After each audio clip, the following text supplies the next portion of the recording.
ज़िला खैबर से पीटीआई के लोगों का देखें कितना बड़ा रश। सुहेल अफरीदी साहब ख़ुद पहुंच चुके हैं स्टेज के ऊपर और इसका काफ़िले को और इस रैली को ख़ुद लीड कर रहे हैं। 27 सितंबर को जो उन्होंने कॉल दी है एहतजाज की, उस हवाले से उसकी तैयारी के हवाले से अभी ये इसका इफ्तिताह शुरू कर दिया। मुख्तलिफ़ जगहों से ज़िला खैबर से जो है ना ये आज ये धरना और ये रैली की शक्ल निकाली गई और इसकी क़ियादत ख़ुद अलीमा ख़ान और सुहेल अफरीदी साहब कर रहे हैं।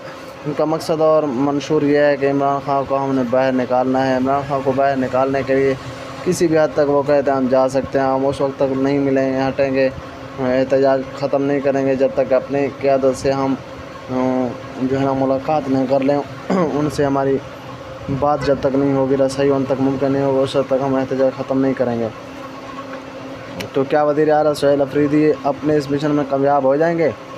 जी, सुहेल अफरीदी वज़ीर आला पार्लियामेंट गन्नापुर से थोड़ा मुख्तलिफ़ अंदाज़ के साथ रोडों के ऊपर आ रहे हैं। देखते हैं आगे क्या होता है। अल्लाह पाक खान साहब की हिफाज़त फरमाए।